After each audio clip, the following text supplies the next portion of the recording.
Final presenter is Nick.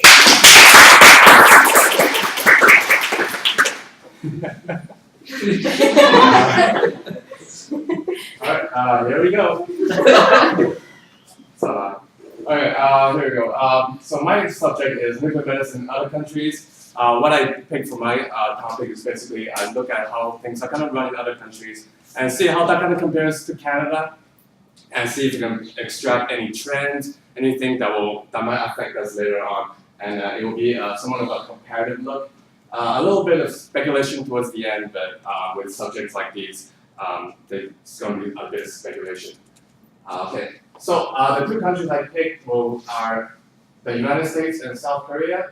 Anyone want to hazard a guess why I picked these two in particular? Well, honestly speaking, there's not a lot of information about this kind of stuff. Like a worldwide trend, there's a little bit of that, but if you want to look at a lot of countries in specific, not a lot of them have that. Fortunately, there is some information on these two countries, and they are good ones to pick because, first of all, they have a pretty similar socioeconomic background as Canada. They have aging populations, and they have pretty strong nuclear medicine industries that are expanding as well. So what I'm going to do is I'm going to go ahead and talk about a little bit about their past and see how they are in the present, and maybe extract some information and see how they're going in the future, and see how these three elements kind of connect. Okay, so I'm going to start with talking about the United States. Here we go.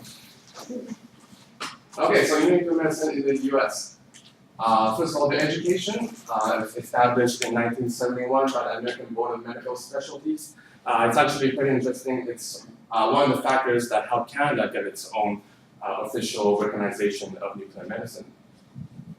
The modern system focuses on the following six: patient care, medical knowledge, practice-based learning and improvement, interpersonal and communication skills, professionalism, and system-based practice. So you can see it's very similar to what we got. It's a lot of core stuff that any nuclear med tech or physician should have. I think the one small difference is it is very highly, it's not disappeared, but I'm going to point out that these categories are pretty rigorous, and there's actually subcategories within each of these six that kind of outlines what everyone will learn as they graduate and go out in the work field. And then and that's just the Medical Board of Medical Specialties, and that they're the one that kind of set forth these rules. Okay. Moving on to modern trends. So, like I said, the United States basically on the forefront of nuclear medicine around the world. And from 2005 to 2009, there's been a 10% annual increase in nuclear med patient studies. So that's extra 10% every single year. So quite a lot. And so huge investments toward hybrid imaging towards that time. And in 2009 alone, there's been over 2,000 PET-CT cameras installed, bringing it up to about 6.5 PET-CT cameras per million people in 2009. Now, this map just shows, just want to point out here, the black part meaning that's the US has the highest number of nuclear cardio studies. I don't know why they shipped Canada along, because I looked at the paper, they mentioned the United States in particular. That might be a mistake on the part of the authors. Okay, so future prospects. So the future prospects, well, in most of the nuclear medicine as is being developed, a lot of them agree that with the influx of hybrid imaging, things like SPECT-CT, PET-CT, PET-MRI, one big importance for new students and people coming into the industry is the knowledge of cross-modality and being able to operate multiple different imaging modalities. And this quote, pretty good that I took off paper, basically just says, thanks to the advent of hybrid techniques, the assessment of function has improved remarkably. At the same time, this has resulted in a need to increase training to provide the skills needed to practice. This is thought very common in a lot of paper you see where it's the reviews of global or general trends in nuclear medicine. I found a lot of articles to go with it as well. These are all from different papers, all kind of saying the same thing. Here it says, sorry.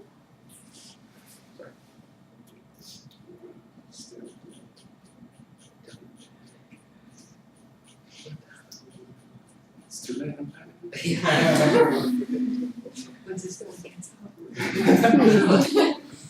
Okay, there we go. So like this one up there, it says, with the new technologies and hybrid imaging, there's little coming back. There's need for more improvements and regulation and kind of renovation in the training curriculum of nuclear medicine students. Okay, so kind of moving on, shifting gears a little bit, talk about South Korea. Okay, here we go. Origins, how did it start? It was established in 1961. It became a key influence of nuclear medicine development in Asia. Actually, it has really heavy government funding, maybe that might be one of the reasons why it's so strong. They have their own cyclotrons over there. A lot of money is being, invested in this industry in South Korea. And in 2008, they just give you some examples of how good they are. In 2008, they published over 100 papers in like this annual nuclear medicine summit meeting, and then they have over 155 institutions dedicated to kind of teaching this kind of stuff. All right, and they have their own society as well. In almost every country with nuclear medicine, they have their own societies. Korean society is one of the big ones. Okay, and some of the modern trends. The amount of procedure from 2000 to 2008 actually doubled, so they're doing a lot of nuclear medicine studies and tests and treatment diagnosis and stuff like that. It went from about 200,000 to 500,000, so a huge increase during this time period. And now Korea has about 3.1 PET-CT cameras per million people, compared to about half of US, but it's still quite a few. And here this graph kind of just illustrates what I'm talking about. It's like an increase of cameras over time. From 2004 to 2012, we see about an increase of about 100. Okay. All right, and some future things. They only had about 314 techs in 2010, a little bit too low for the nationwide needs.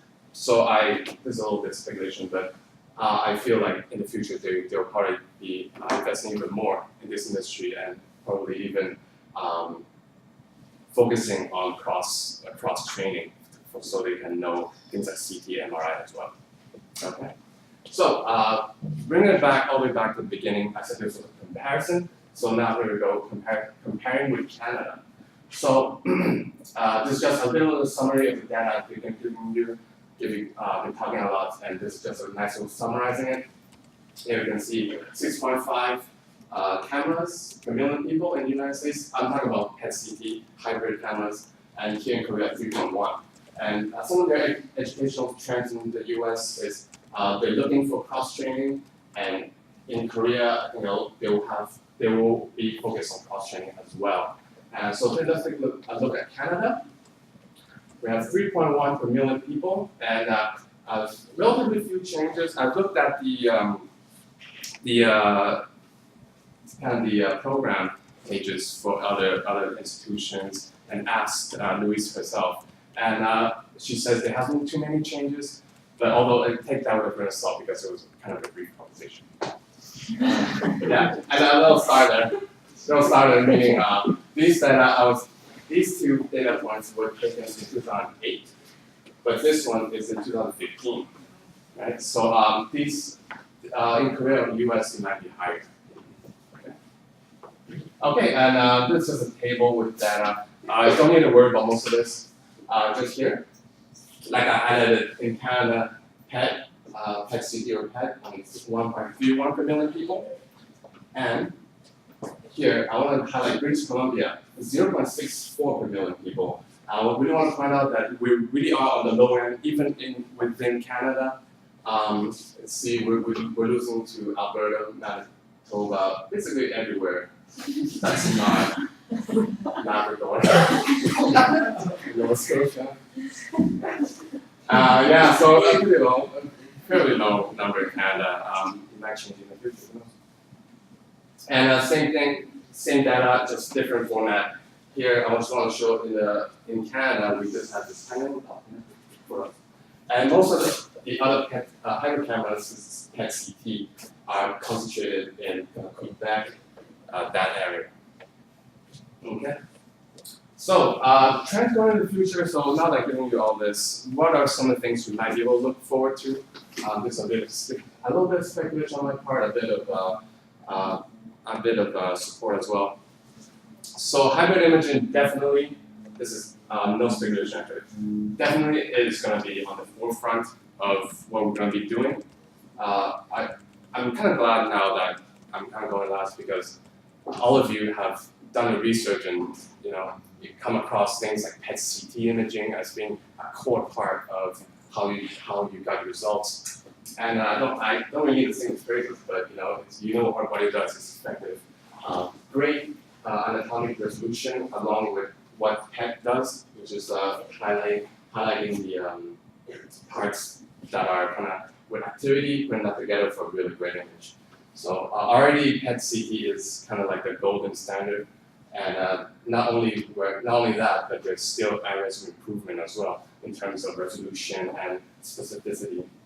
Okay, and not only that, things like PET MRI also in development, really good stuff too. PET MRI, difference between PET MRI and PET CT is that PET MRI has higher soft tissue resolution. So that's something also to look into. Very cost effective as well. So yeah, so we can do. So in conclusion, Canada has had relatively few changes, and right now the 4 places that I know of that give kind of this nuclear med training is these 4 places. There's one more in Dalhousie, but that's like a bachelor's degrees. I'm not sure how that fits in with the rest of these. These are 2-year or so programs. Maybe in the future we'll see them have a little bit of renovation, a little bit of change, more focus on things like CT, MRI, kind of promoting those kind of modalities. And that's going to be it. Thank you very much. Questions?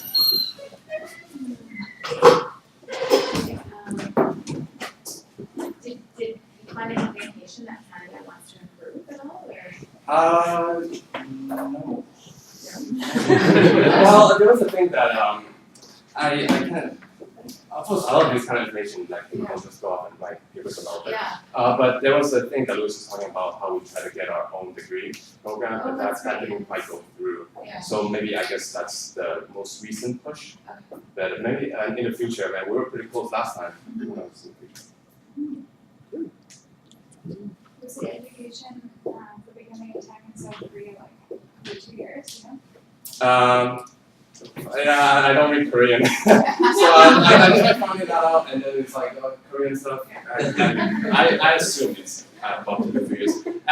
Actually, it might vary in some places. In other countries, it's like 3 years. Some places it can go 4 years. A lot of places about 2 years though. And for North Korea, South, I wanted to go. Good. Thank you very much.